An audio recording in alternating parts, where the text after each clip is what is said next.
नमस्कार दोस्तों, मेरा नाम है आशुतोष और आप देख रहे हैं डायनामिक इम्पल्शन। आज के इस वीडियो में हम बात करेंगे 5 जुलाई 2022 के करंट अफेयर्स की और ज्ञान को कभी भी छोड़ना चाहिए, इसलिए वीडियो को अंत तक अवश्य देखिएगा।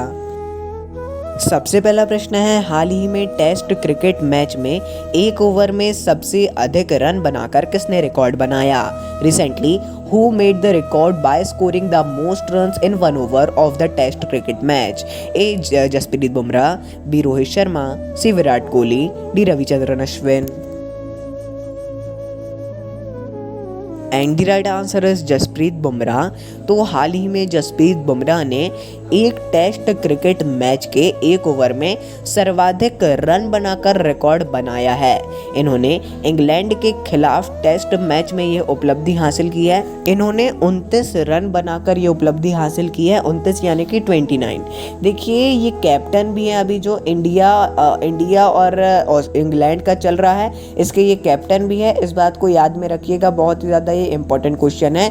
बहुत ही ज़्यादा स्पोर्ट्स के क्षेत्र से हर न्यूज़पेपर में यदि आप पढ़ते हैं, द हिंदू वगैरह में भी बहुत ही अच्छे से इसको बड़े लेवल पे कवर किया गया था। अगला प्रश्न है, हाल ही में एनटीपीसी रिन्यूएबल एनर्जी लिमिटेड ने किसके साथ समझौता किया?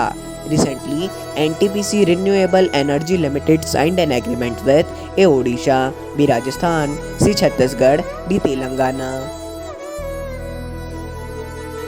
And the right answer is Rajasthan. तो हाल ही में राजस्थान सरकार ने एनटीपीसी रिन्यूएबल एनर्जी लिमिटेड के साथ में समझौते ज्ञापन पर हस्ताक्षर किए हैं। ये एक इम्पॉर्टेंट क्वेश्चन है। इसके तहत राजस्थान में 10 gigawatt ultra mega renewable energy power पार्कों को और ज़्यादा विकसित किया जाएगा। यानी कि हैं कुछ तो हैं, उनको और भी ज़्यादा अच्छा किया जाएगा जिससे इनके लक्ष्य की प्राप्ति हो सके। अगला प्रश्न है, हाल ही में प्रधानमंत्री नरेंद्र मोदी जी ने कितने डॉक्टर्स को सम्मानित किया? How many doctors have been honoured by prime minister Narendra Modi recently? A 1000, B 1200, C 500, D 450। And the right answer is 1000।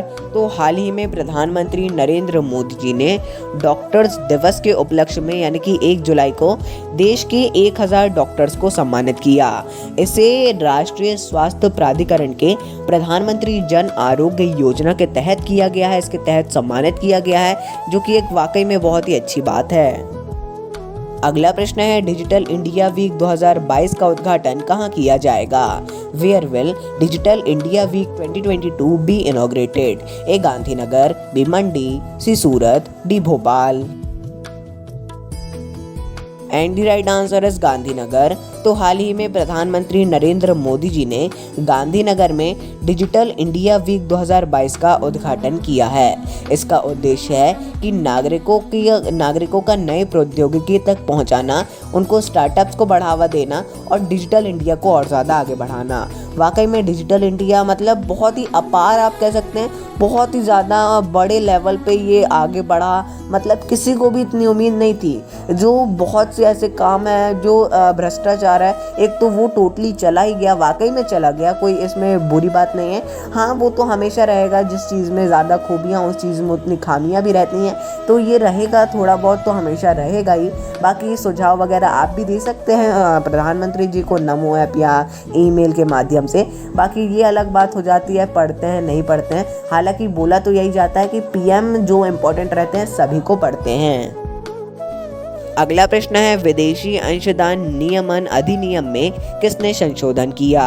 Who amended the Foreign Contribution Regulation Act recently? ए गृह मंत्रालय, बी सहकारिता मंत्रालय, सी विदेश मंत्रालय, डी संसदीय कार्य मंत्रालय। And the right answer is गृह मंत्रालय। तो हाल ही में गृह मंत्रालय के द्वारा विदेशी अंशदान नियमन अधिनियम में संशोधन किया गया है। तो देखिए, इस संशोधन के तहत अब रिश्तेदारों को बिना सरकार के बताए, यानी कि सरकार को पहले बताना पड़ता था, लेकिन अब बिना सरकार को बताए 10 लाख रुपए तक की राशि आसानी से भेजी जा सकेगी।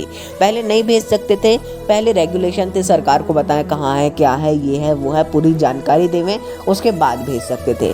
लेकिन अब ऐसा कर दिया है कि 10 लाख तक की राशि आप आसानी से भेज सकेंगे, जो कि एक बहुत ही ज़्यादा अच्छी बात है। गृह मंत्रालय ने किया है, इसे विदेश मंत्रालय मत समझ लीजिएगा, कंफ्यूजन के लिए हो सकता है आपको। अगला प्रश्न है, हाल ही में किसने FATF के अध्यक्ष के रूप में कार्यभार संभाला? Who took over as the president of FATF recently? A. Ruchira Kamboj, B. T.S. Tirumurti, C. T. Raja Kumar, D. Sneha Dubey. And the right answer is T Raja Kumar. तो हाल ही में भारतीय मूल के टी राजा कुमार ने FATF के अध्यक्ष के रूप में कार्यभार संभाल लिया है। ये दुनिया की आतंकवाद विरोधी वित्त पोषण एजेंसी फाइनेंशियल टास्क फोर्स है। FATF एक बहुत ही ज़्यादा बड़ी चीज़ होती है, किसको लोन देना है नहीं देना है ये है वो है, पूरी दुनिया भर की चीज़ें होती हैं इसमें। यानी कि यदि FATF ने किसी देश को मना कर दिया, ब्लैक लिस्ट पे डाल दिया, ग्रे लिस्ट पे डाल दिया, जैसे पाकिस्तान है, तो मतलब वो देश समझ लीजिए कि वो देश अब मतलब अब मैं कितना कह सकता हूँ इसके लिए भी आप समझ गए होंगे कि वो देश बिल्कुल नीचे जा चुका है और अब इसको लोन बहुत ही कम देंगे, मतलब देंगे तो लेकिन ऐसा देंगे कि मतलब ना के बराबर। ऐसे अगर ब्लैक लिस्ट में डाल दिया जाता है तो मतलब ना के बराबर लोन इन्हें मिलेगा।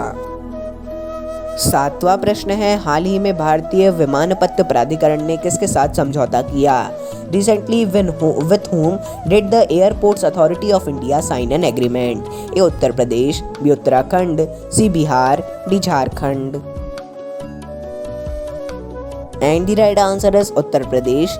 तो हाल ही में भारतीय विमानपत्त प्राधिकरण ने उत्तर प्रदेश राज्य सरकार के साथ में समझौता ज्ञापन पर हस्ताक्षर किए हैं। इसके तहत उत्तर प्रदेश सरकार के अंतर्गत आने वाले 5 हवाई अड्डों का संचालन किया जाएगा। उनका सभी मतलब मैनेजमेंट पूरी दे दी जाएगी AAI यानी कि एयरपोर्ट्स अथॉरिटी ऑफ इंडिया को। ये एक बहुत ही ज़्यादा अच्छी बात भी है, यानी कि अब अच्छी है कि यही करेंगे अब पूरा। पहले राज्य सरकार को करना पड़ता था, अब ये करेंगे। वैसे मतलब उतना इम्पोर्टेंट भी नहीं है, लेकिन हाँ आ सकता है फिर भी, यदि देखा जाए करंट अफेयर में तो थोड़ा बहुत आ सकता है इसके तहत। अगला प्रश्न है, हाल ही में दूरसंचार विभाग ने किसके साथ समझौता किया?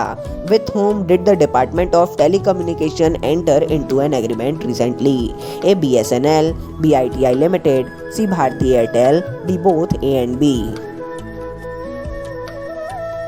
And the right answer is both A and B. तो हाल ही में दूरसंचार विभाग ने ITI लिमिटेड और BSNL इन दोनों के साथ में समझौता किया है। इसमें दूरसंचार विभाग की बहुत सी परियोजनाओं को दोनों में शामिल करना है। यहाँ पर थोड़ा गलत लिखा है, मैं माफ़ी चाहूँगा। बहुत सी परियोजनाएं हैं दोनों के साथ में मिलकर की जाएंगी, जो कि एक अच्छी बात है। तो दोस्तों ये था अंतिम प्रश्न। मिलते हैं अगले वीडियो में। नमस्कार। Dynamic impulsion.